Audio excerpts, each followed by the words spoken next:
Всем привет! Сегодня воскресенье. Мы заранее записались на экскурсию в Голубой дом. Одна из главных достопримечательностей Пенанга. В этом особняке когда-то жил местный, а-ля купец, местный бизнесмен. И вот оставил после себя такой вот прекрасный дом, который теперь является музеем, в который даже по записи только можно попасть.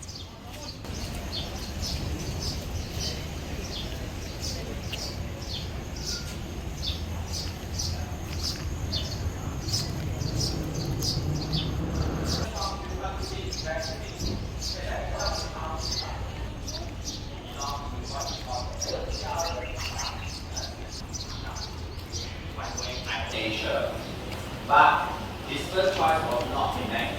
He went to Jakarta. Laborer, sometimes even had to sell water in the streets. But after a few years, he went to work in. Очень интересная экскурсия, правда, на английском языке. В общем, жил такой человек. Он был бедный, продавал воду и переехал в Джакарту, точнее в Джакарту переехал, в Джакарте продавал воду, думал, как ему стать богатым. И что он придумал? Очень предприимчивый китаец, он женился на дочери хозяина магазина, в котором работал. И так пошло его дело, он стал владельцем магазина сначала, потом он стал все больше и больше расти в бизнесе, переехал в Пенанг, родился он в 1840-м. В 67-м переехал в Пенанг, здесь он стал вообще большим магнатом, стал строить заводы, потом он стал строить заводы уже в Китае и в Сингапуре, и стал строить дороги, в общем, был очень большим человеком.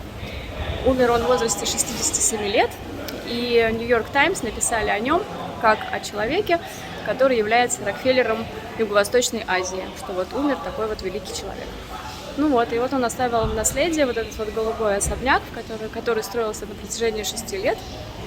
Здесь очень красивые интерьеры, очень все такое историческое. Экскурсовод рассказывает много фактов, конечно, все не запомнить. Ну вот на панно сделано чисто в китайском стиле. Здесь изображение лошади, а лошадь — это символ счастья и благополучия. То есть вот у нас подкову вешают на стену, а китайцы — изображение лошади. Такие вот flower vases, цветочные вазы размещают как защиту дома от бед и несчастий. И много чего еще здесь интересного. Надо приходить и слушать. Экскурсия продолжается, пойду я скорее слушать.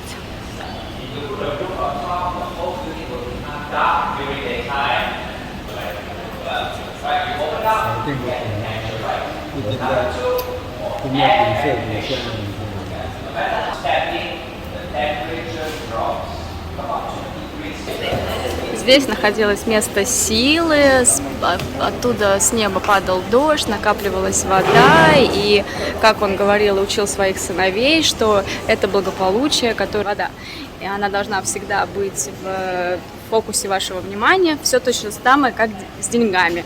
Деньги должны быть все время у вас под прицелом, тратить их нельзя, они должны копиться, и вы должны за ними следить. Еще интересно, он рассказал, что у него было 8 жен, а 8 — это символ благополучия и богатства в китайском языке, поэтому восьмерка для них — это счастливое число. У него было 3 жены в Пенанге, 1 в Гонконге, 1 в Индонезии, 3 в Китае, и, как он их называл, это мои ассистенты. И здесь вот портреты как раз его жен размещены. 8 столбов, которые ему привезли из Европы, размещены в этом зале. Вот такой вот прекрасный холл.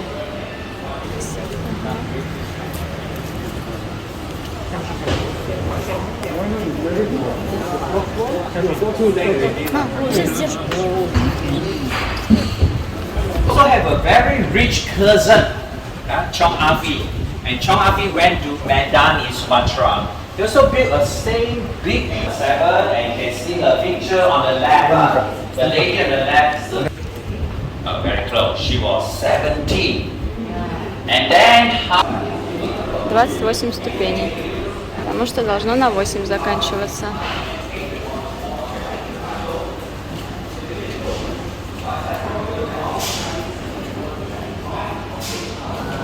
yes, this mahjong set came from 117, and we use a lot of ivory there because it's now not allowed.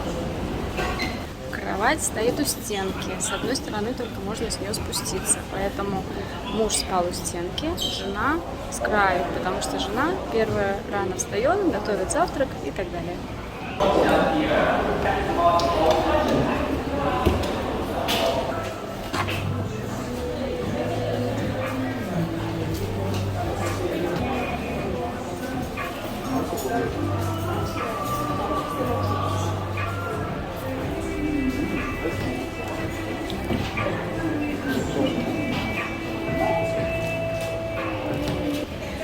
В 1941 году здесь селились бедные люди, поэтому особняк, конечно же, разрушался. И уже только спустя лет 40, когда активисты обратились с просьбой в ЮНЕСКО спасти наследие былых времен, ЮНЕСКО в тот момент согласились и взяли весь Джорджтаун под свою защиту, потому что правительство уже начинало разрушать центр старого города, строить там шоппинг-моллы и высокие здания.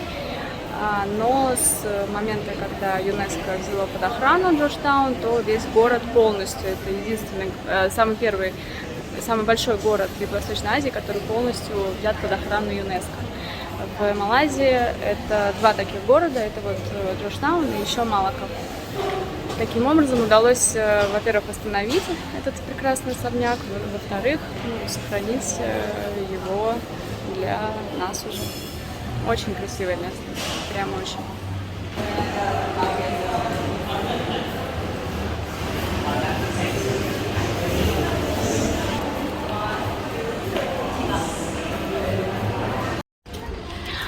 А вот эти узоры снаружи на фасаде делали по уникальной технике из битой посуды керамической, которую везли специально из Китая.